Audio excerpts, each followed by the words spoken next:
Yes my dear friends, तो मैं हमेशा आप लोगों से एक बात कहता हूं that if you are preparing for any particular examination you should know everything about that exam, right? So in that everything salary और प्रमोशन भी तो आती है। आपको पता होना चाहिए ना कि आप जब नाबार्ड ग्रेड ए ऑफिसर की तरह नाबार्ड ज्वाइन करेंगे तो आप कहां तक प्रमोट हो सकेंगे। And today I am going to tell you that thing जो कि आपको किसी ने भी नहीं बताई होगी। लास्ट में आपको एक सरप्राइज जानने को मिलेगा कि अच्छा हम यहां तक जा सकते हैं after getting selected as NABARD grade A officer. मैं आपको हर स्टेज पे कितना सैलरी इंक्रीमेंट मिलेगा ये भी बताऊंगा, कितना टाइम लगेगा प्रमोशन में ये भी बताऊंगा, and what will be the process of getting promoted from one stage to the next stage. I will also tell you that. All right. So let's start the session without any delay. And first of all, you will be selected as the NABARD Grade A officer, right? As you know, the recruitment is done for the Grade A officer. So Grade A जो होता है NABARD में and in fact RBI में भी, जो Grade A होता है वो lowest होता है और Grade F जो होता है वो top most होता है, right? So उल्टा है actually. So Grade A से Grade B में जब आप जाते हैं, यानी कि असिस्टेंट मैनेजर से जब आप मैनेजर बनते हैं, ठीक है, तो आपको 4 साल लगते हैं at least, right? It will take at least 4 years to get promoted from grade A to grade B officer. And do remember the promotion is not vacancy based. Promotion is not vacancy based which means promotion तो आपका होना ही होना है, मतलब vacancy है या नहीं है उस बात पे डिपेंड नहीं करता. And there will be an interview from getting promoted from RBI from NABARD grade A officer to grade B officer. Interview होगा 4 साल में और वैकेंसी बेस्ड नहीं होगा, ठीक है? सैलरी हाइक कितना मिलेगा जी? सैलरी हाइक मिलेगा आपको 15,000 का, and your salary will become somewhere around 1.5 lakh to 2 lakh. Now मैंने ये रेंज इसलिए लिखा है because it depends on which city you are posted, right? Because अगर मैं मुंबई की बात करूंगा तो वहां पे HRA ज्यादा होगा. If I will talk about some smaller city like Kanpur, Allahabad, इन सब की बात करूंगा तो वहां पे HRA कम होगा, राइट? सो इसलिए ये एक रेंज है, 1.5 लाख टू 2 लाख के बीच में आपकी सैलरी होगी, ठीक है? उसके बाद when you will be promoted as grade from grade B officer to grade C officer, right? तो ग्रेड बी से ग्रेड सी में जाने के लिए it will take 5 years. 5 years after 5 years of serving as grade B officer, ठीक है? यानी कि 4 साल पहले वाले, 5 साल ये वाले, कितने हो गए? 9 साल. Promotion is vacancy based. Now यहां पे कभी कभी ऐसा होता है कि वैकेंसी अगर आपके रीजनल ऑफिसेस में नहीं है तो आपके प्रमोशन में थोड़ा सा टाइम लग सकता है, ठीक है? 5 साल की जगह वो 6 भी हो सकता है, और ये भी हो सकता है कि 4 साल में प्रमोशन हो जाए. So the promotion my dear friends is vacancy based and an interview will be conducted from getting promoted from grade B officer to grade C officer. What will be the salary hike that you will be getting? Salary hike of rupees 25,000 you will get, and your salary will become around 2 lakh to 2.5 lakh. Now you must be wondering कि अगर पहले 1.5 लाख थे, 25,000 बढ़ गए तो 2 लाख कैसे हो गए भाई? 1,75,000 होना चाहिए. इन दीज 5 years, इन 5 सालों में आपकी सैलरी इंक्रीज भी तो होगी. हर साल इंक्रीमेंट तो होता ही होता है. ये तो वो इंक्रीमेंट है जो आपको प्रमोशन के साथ मिलेगा, और जो बेसिक इंक्रीमेंट आपका हर साल चल रहा है वो तो चलता ही रहता है, राइट? उसके बाद grade C to D, grade C to grade D officer जाने के लिए 4 to 5 years लगते हैं. And here you will have to attempt a written test, and along with that an interview shall also be conducted. आपका यहाँ पे written test भी होगा और इंटरव्यू भी होगा. और 4 से 5 साल मैंने इसलिए लिखा है because after 4 years of serving as grade C officer you will be eligible to become grade D officer. But now again it depends on the vacancy, it depends on the written examination date and interview and the entire process. So it may take around 5 years to get promoted from grade C to grade D officer. And do you know you will get a salary hike of 50,000 rupees. 50,000 रुपए का आपका salary hike होगा, and your approximate salary will be around 3 lakh to 3.5 lakhs. And my dear friends, do remember, ये सारी बातें मैं आपको अपनी तरफ से नहीं बता रहा हूं. I have the source and the source is the retired chief general manager from NABARD only.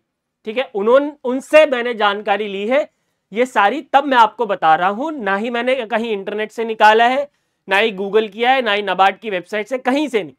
I have extracted this information from the retired chief general manager sir of NABARD. ठीक है, तो अब उसके बाद ग्रेड डी से grade ई जाने में, grade D से ग्रेड ई जाने में आपको अगेन 4 साल लगेंगे। प्रमोशन फिर से वैकेंसी बेस्ड होगा और आपका एक इंटरव्यू कंडक्ट होगा। यहाँ पे आपको जो सैलरी हाइक मिलती है वो 20 से 30 हजार रुपए है। सबसे बड़ी सैलरी हाइक आपको कब मिली थी? जब आप ग्रेड सी से ग्रेड डी पे गए थे, क्योंकि आपने यहाँ पे रिटर्न टेस्ट भी दिया था, 50,000 रुपए। उसके बाद when you will be promoted as from grade D to grade E officer, there will be a salary hike of 20 to 30,000 and your salary will be around 3.5 lakh per month to 4 lakh per month। ठीक है, इसके बाद finally grade ई से grade F जाने में यहाँ पे chief general manager होता है। ये जो पोस्ट होती है चीफ जनरल मैनेजर, और यहाँ पे सारे लोग नहीं जाते। Most of the people get retired from the post of grade E. ठीक है, बहुत कम लोग हैं जो कि ग्रेड एफ ऑफिसर तक जा सकते हैं, because that depends on your career profile. ये जरूरी नहीं है कि आप ग्रेड एफ ऑफिसर बनेंगे ही बनेंगे। And I am not saying कि ग्रेड ई ऑफिसर तक जो लोग पहुंचते हैं वो अच्छा परफॉर्म नहीं करते हैं। I am not saying this, ठीक है, they also perform equally well, but it depends on a lot of factors, your performance, your career profile, your career performance. इन चीजों के ऊपर डिपेंड करेगा कि आप ग्रेड एफ ऑफिसर बनते हैं या नहीं बनते हैं। इसीलिए there is no fix number of years in getting promotion from grade E officer to grade F officer, and there will be again a salary hike of 50,000 and your salary will be 4.5 lakh per month. लगभग 50 lakh per annum की आपकी salary हो जाएगी। ठीक है, grade F officer पे जब आप पहुंचते हैं। And yes, do remember, it is not fixed कि आप ग्रेड एफ ऑफिसर तक जाएंगे ही जाएंगे। ग्रेड एफ ऑफिसर तक जाना depends on your career profile, depends on your career performance. ठीक है, सो क्या यहीं तक जा सकते हैं आप? क्या यहीं तक जा सकते हैं? नहीं, that's what I was talking about, the surprise, the new information. You can also become the deputy managing director at NABARD. You can also become the deputy managing director at NABARD, my dear friends, after serving a few years as grade F officer, or you can say the chief general manager. And again, it only depends on your career profile. It depends only upon your performance.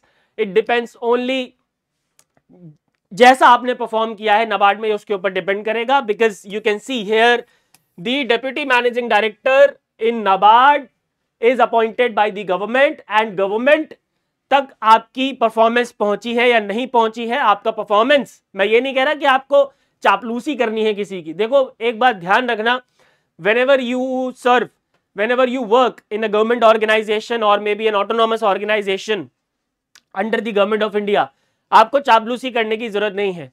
आपका जो काम है, अगर वो इतना अच्छा है कि वो काम बोल रहा है, तो डेफिनेटली आपके जो काम की वाइब्रेशंस हैं वो पूरे देश में पहुंचेगी, सरकार तक पहुंचेगी। और अगर सरकार तक पहुंची, then you will be appointed as the deputy managing director.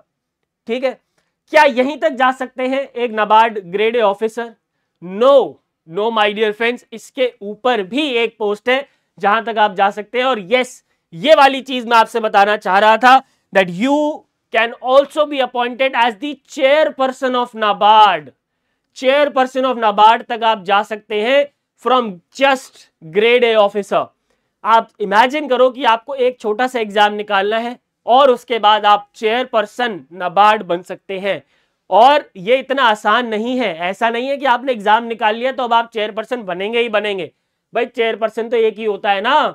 Grade A officer तो हर साल 100 जाते हैं, बट चेयरपर्सन तो एक ही बनेगा। अब क्या आपके अंदर पोटेंशियल है वो एक चेयरपर्सन बनने का, that completely depends on your performance, my dear friends, that whether you will become chairperson of NABARD or not. And obviously it is also appointed, the chairperson is also appointed by the government of India। ठीक है जी, तो ये है। यहां तक पहुंचने के बाद आपको यार सैलरी वगैरह की तो मुझे नहीं लगता कि मुझे आपको ये बताना चाहिए कि आप चेयरपर्सन बन जाएंगे तो आपकी इतनी सैलरी होगी। भाई साहब, you will be the chairperson of NABARD, which is one of the most important organizations these days, because these days the government is focusing a lot on rural development। और जहां पे भी रूरल डेवलपमेंट की बात आएगी, सबसे पहला नाम आपको पता है कि किसका आएगा? NABARD का आएगा। And NABARD as an organization, when you will work in NABARD, no, you will understand, you will realize that okay, it is much better than any other government job। क्यों? बिकॉज यहाँ पे आपको field work करने को मिलता है, यहाँ पे आपको ग्राउंड रियलिटी पता चलती है, यहाँ पे आपका जो काम है वो एक्चुअली जनरल पब्लिक तक पहुंचता है। सी अगर आप आरबीआई में ऑफिसर बन जाते हैं, आई एम नॉट सेइंग कि आरबीआई की जॉब अच्छी नहीं है, वो भी बहुत अच्छी जॉब है, बहुत प्रेस्टिजियस जॉब है, उसका इंपैक्ट अलग है, उसका इंपैक्ट डायरेक्ट इकोनॉमी में है, बट वहां पे आपका जो इंपैक्ट होगा ना वो डायरेक्टली विजिबल नहीं होगा। लेकिन नाबार्ड में your impact will be directly visible at the ground root level. जब आप खुद जाएंगे किसानों से मिलने के लिए, खुद जाएंगे महिलाओं से बात करने के लिए, एसएचजी की महिलाओं से बात करने के लिए, आपको आपका इंपैक्ट दिखेगा।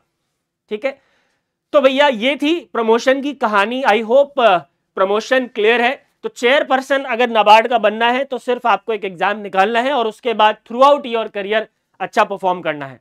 I hope the salary and the promotion structure of a NABARD grade A officer is clear, my dear friends. Thank you very much. Goodbye, take care, and God bless.